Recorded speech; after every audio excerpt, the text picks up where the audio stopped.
Halo juga. Belum, Kak, belum.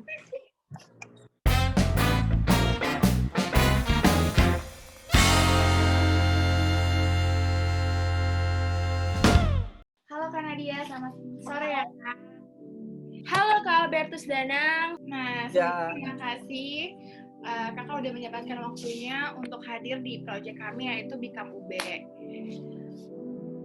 Perkenalan diri dulu kali ya Kak. Gue Safa Salsa, peminatan dari marketing komunikasi, dan teman gue Saskia Kalidea dari marketing komunikasi 2018. Kita langsung aja ya Kak ke sharing chit-chatnya. Jadi selama gua kuliah di Universitas Bakri, jurusan Ilkom, kebetulan gue mencoba semua hal yang ada di kampus, baik itu dari keorganisasian, terus ekstrakurikuler atau yang bisa disebut di kampus kita tuh KM buat makan, Ukma, terus habis itu keorganisasian di penjurusan kita juga yang kita kenal ada yang namanya komunitas itulah. Terus di Markomnya sendiri juga ada aktivitas keorganisasian, pokoknya semuanya kayaknya diikutin deh. Jadi pengalaman serunya semuanya seru dari 4 tahun kuliah. Boleh sebutin nggak Kak organisasi apa aja? Iya, organisasi apa kegiatan-kegiatan apa aja sih yang Kak Danang tuh anggap paling seru gitu selama jadi mahasiswa, yang paling berkesan? Yang paling berkesan sih gue berkesempatan dan dikasih kepercayaan untuk menjadi ketua angkatan 2015, angkatan 2. Jadi mengepalai berapa kepala ya, sekitar 150-an orang, yang dimana waktu itu di Bakri sendiri pertama kalinya ada angkatan yang jumlah mahasiswanya segitu banyak, bangor-bangor. Terus habis itu seru. Terus pas masuk di himpunan ilmu komunikasi juga seru. Pas jadi ketua UKMA BEM juga seru. Pokoknya seru lah semuanya. Gitu. Kalau misalnya pengalaman yang itu berarti kadang tuh bentar. Iya Kak. Ada balapan motor. Maaf, dekat Sentul. Iya. Maaf ya Bu Mirana ya. Dah, lanjut. Nah, mungkin kalau misalnya akademik itu banyak banget sih. Kan kalau misalnya konsentrasi aku tuh emang PR ya. Tapi sebenarnya dari semester 1 itu tuh udah digodok banget dari ketiga konsentrasi juga gitu. Jadi sebenarnya maupun kita markom atau kita PR atau kita jurnal, sebenarnya kita tuh bisa megang semua konsentrasinya gitu. Even itu basic ya gitu. Kayak misalnya aku dapat basicnya dari broadcasting gitu. Ada juga yang namanya make club kan ya, club jurnal tuh. Nah, itu mau orang-orang ikut ke sana ataupun dari mata kuliahnya sendiri itu diajarin tentang reportasi atau ya kayak wawancara gitu. Terus juga ada dokumenter, terus juga dari segi markomnya sendiri. Terus mungkin memang deep learning-nya kalau misalnya aku PR kan ya itu. Terus kalau misalnya sharing memorable moment-nya dari segi tugas-tugasnya sih, kayak aku lebih suka tugasnya tuh turun ke lapangan daripada harus back office ya, harus laptopan gitu. Karena itu tuh lebih terasa, lebih kayak oh iya ya benar, ini tuh kepake loh ternyata nantinya waktu di dunia kerja gitu misalnya. Itu sih. Mungkin kalau misalnya non-akademiknya sebagai mahasiswa Ilkom, spesifiknya PR, itu tuh diwadahi banyak banget tempat untuk belajar, entah itu dari organisasinya, si klub-klubnya, ataupun dari kekerabatan antar angkatannya sih. Buat aku itu yang paling ngebantu banget gitu.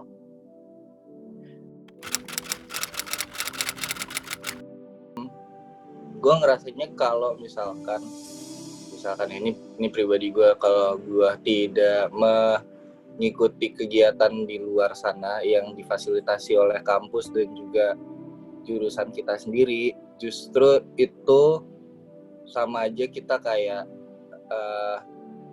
ya udah nggak cuman baca dan dengerin pelajaran di kampus aja, tapi tanpa kita mengimplementasikan. Apalagi kebanyakan itu experiential learning-nya banyak di keorganisasian waktu di himpunan gitu. Apa ya? Banyak banget sih kayak tugas-tugas lapangan, itu bikin campaign, entah itu bikin event, apalagi anak Ilkom kayak mau semua PR ataupun markom ataupun jurnal pasti sering banget bikin talk show ataupun seminar kayak gitu kan. Nah, sebenarnya saking kita sering bikin itu, kita tuh jadi terbiasa. At the end, kalau misalnya kerja kan pasti lebih sering individual ataupun tim gitu kan. Nah, kalaupun kita harus sendiri, kita udah terbiasa. Itu sih yang paling kerasa banget sama aku kalau misalnya dari segi experiential learning-nya. Terus juga kayak ada satu pengalaman waktu itu di matkul PR sih. Jadi disuruh bikin activation, itu tuh benar-benar ngegarap dari segi online sama offline-nya. Dan kita semua mahasiswa tuh rata-rata benar-benar terjun ke HI buat kolaborasi sama beberapa brand, dan akhirnya ya udah kita benar-benar campaign di HI, ngapain nari lah, terus juga get attention dari orang-orang. Wah, itu sih yang kayak coba kalau misalnya kemarin gak dikasih tugas ini, kalau misalnya nggak masuk kuliah di sini, bakal ngerasain nggak sih itu? Itu sih yang kayak pengalaman yang oke banget, dan implementasinya tuh kepake sampai kapanpun.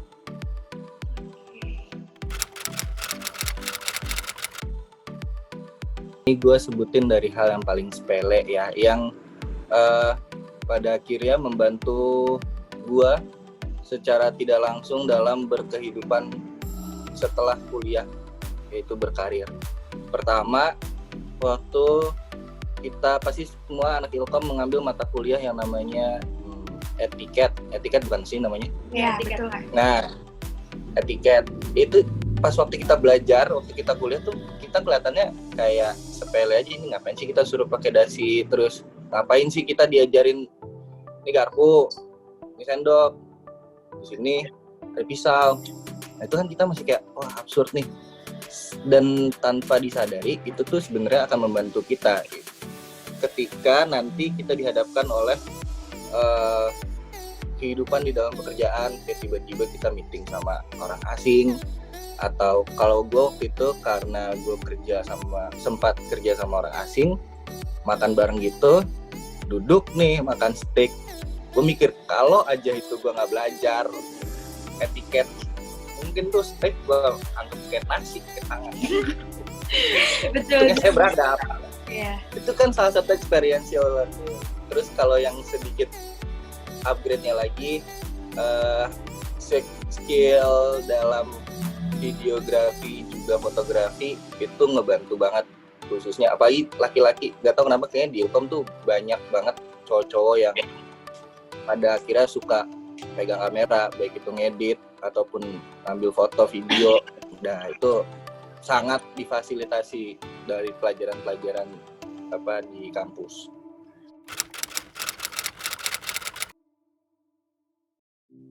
Nah, aku tuh ini mungkin agak menyimpang sih. Jadi kan aku tuh di PR konsentrasinya. Cuma waktu kerja itu lebih sering di Markom, dan akhirnya ya udah gitu. Ujung-ujungnya pun di Markom dan BD. Jadi benar-benar ngedevelop satu bisnis, terus gimana cara yang nge-selling si produk tersebut gitu sih. Emang agak cross dari PR. Oke.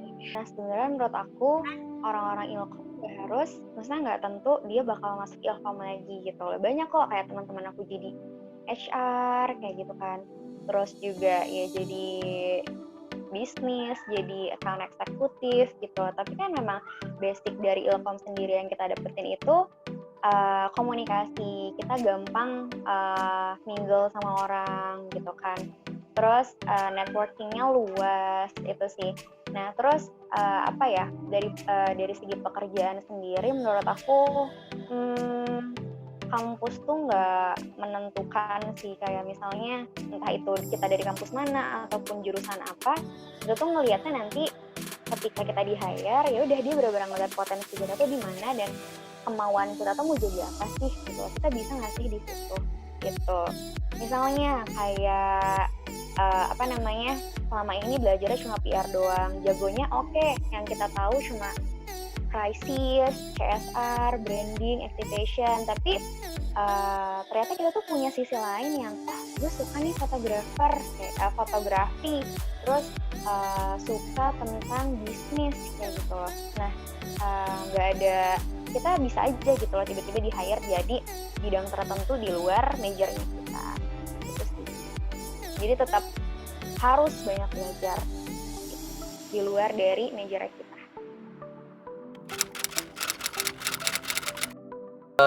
Ini mungkin gue akan mencoba langsung mengkaitkan dengan kondisi yang ada sekarang gitu ya, di masa internet dan juga semuanya tuh makin apa-apa pakai internet lah, internet dan HP.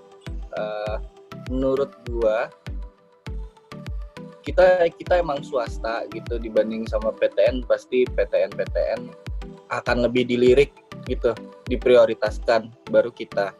Cuman yang menjadi nilai plus dan kenapa gue bisa ngeliat teman-teman gue di luar sana banyak yang pada akhirnya dapat kesempatan kerja di kantor-kantor bagus, itu karena mereka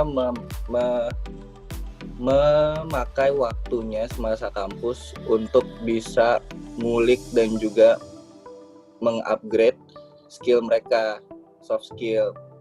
Misalnya kayak gini, ada temen gue namanya Cia itu dia udahlah kalau misalnya ditanya kerjanya di mana, pokoknya multinational company semua. Dan kenapa sih kok bisa kayak gitu orang suka tanya kenapa sih bisa kayak gitu, ya karena prosesnya tuh kayak gimana, karena dari semenjak dia kuliah dulu dia tuh udah rajin bikin blog, nulis, copywriting, padahal dia anak PR. Dia tetap aja nulis, dan nanti pas kerja justru itu yang dijadikan portofolio untuk akhirnya kantor tuh melihat, oh kasarnya gini, oh iya sih dia emang dari kampus Anta Beranta tapi emang tulisannya bagus. Kan pada akhirnya yang mempekerjakan kita bukan melihat kita tinggalnya di mana gitu, rumah kita di mana, tapi kita tuh punya apa yang bisa ngebantu kantor dia untuk makin maju itu. Nah, kampus Bakri dan Ilkom menurut gua memang mempersiapkan, khususnya Ilkom sih, mempersiapkan nanti belum lulus malah bisa kayak gitu. Pada akhirnya masing-masing dari kita punya kemantapan, punya PD gitu. Oh, gue jago di desain, atau mungkin kayak Syafa Mas Saskia, gue jago di public speaking. Someday mungkin akan jadi AE atau apa gitu.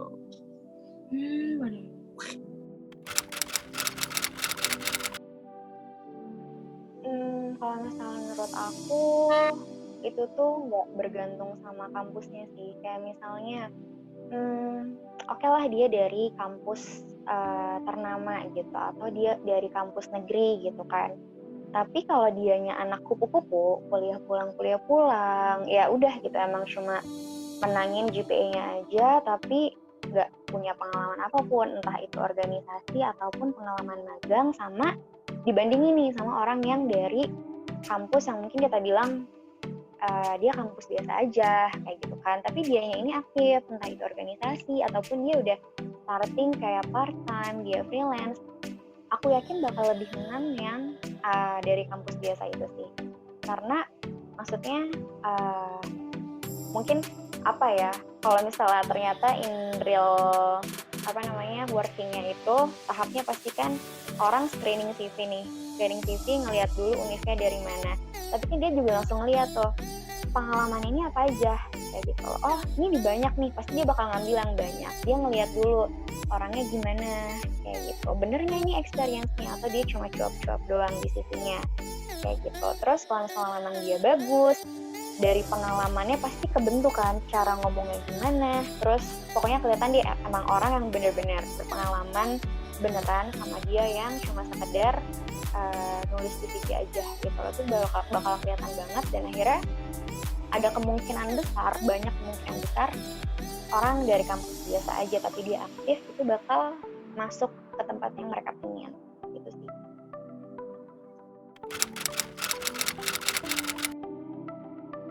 motivasi. Oh nih, plus satu lagi. Kan tadi kan kamu lo kan ini Saskia kan nge-mention soal gue kerjaannya lagi kayak gimana di kantor. Kebetulan kerjaan gue tuh palu gada. Kalau misalnya kalian tahu palu gada itu istilahnya apa?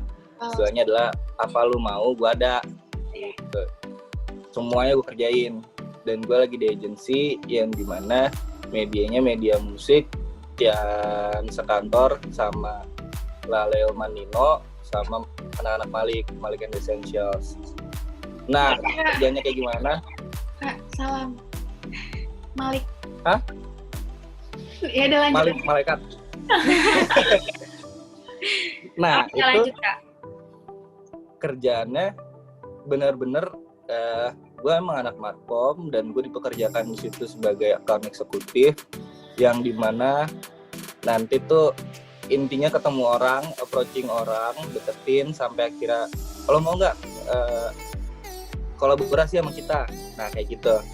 Cuman di dalam kalau lagi nggak ngapa-ngapain, kalau lagi nggak ketemu orang, ya udah ngedesain dia, terus bikin konsep kreatif dia, terus pokoknya kayak semua hal yang kita pernah pelajarin di kampus, bahkan sampai serandom bikin website, tahu kayak SEO, SEM, or anything yang bahasanya sentul, yang bahasanya agak teknis, itu tuh juga bahasa. Tuh. Nah kalau kayak motivasi buat anak-anak yang baru mau masuk, motivasinya apa ya? Semangat sih, karena kalian masuk kuliah masih pandemi, kemungkinan kayak gue bisa menceritakan ini karena gue mengalami masa kuliah gue dengan 4 tahun tanpa dirumahkan gitu. Dan sebenarnya semua bisa diambil hikmahnya. Mungkin kalian bisa kuliah sambil tiduran atau apa, gue belum pernah nyoba. Cuman kayak tetap usahakan hari-hari kalian di rumah itu jangan kayak diisinya kayak aku tidak punya teman, aku ingin keluar. Tuh sabar aja, kayak semua akan selesai. Yang penting semangat, produktif di rumah. Pokoknya tiba-tiba corona hilang, udah deh beraktivitas lagi di luar gitu. Berarti untuk calon-calon maba tetap semangat gitu ya, Kak? Betul, tetap semangat dan jangan lupa isi kuota kalau nggak bisa kuliah. Ya kan? Kan kuliahnya pakai Iya benar. Zoom. Iya benar. Apa ya, Ilkom itu emang banyak banget lulusan Ilkom, banyak banget yang membutuhkan Ilkom gitu kan perusahaan pun, tapi ya jadi orang yang spesial aja gitu lah di Ilkomnya, entah itu mau spesial dalam bidang menulis gitu kan, ataupun dia jadi jurnalis, terus ya udah nemuin sendiri apa yang disuka dari Ilkom itu sih. Kayak misalnya pertama kali aku pengen masuk Ilkom itu tuh karena ngelihat, oh aku suka CSR gitu, oh aku pengen ada di satu perusahaan, prospeknya memang pengen stand di perusahaan, jadi orang yang emang diarahin gitu. Terus ya udah gitu kan, itu anak Ilkom banget. Tapi ada juga yang pengen jadi reporter, turun lapangan, terus juga jadi desainer, terus juga jadi markom tuh banyak banget sih, activation. Itu tuh learning dari kamu maunya apa sih, kamu bisanya apa gitu. Do it with your passion gitu aja. Betul banget, passion ya Kak, yang paling penting. Passion kan mau belajar hal baru. Dulu kita tuh sukanya apa sih, terus kalau misalnya kita udah tahu, oh aku sukanya ini, terus kira-kira kalau misalnya aku sukanya nulis, jenjang nulis nanti ke depannya dalam beberapa tahun ke depan itu tuh bagus apa enggak, kayak gitu sih. Baik Kak, itu tadi last question sih Kak, makasih ya Kak. Semoga dari yang saran Kakak itu bisa diterima dan menjadi manfaat buat calon-calon mahasiswa baru yang ingin memilih jurusan ilmu komunikasi. bintang.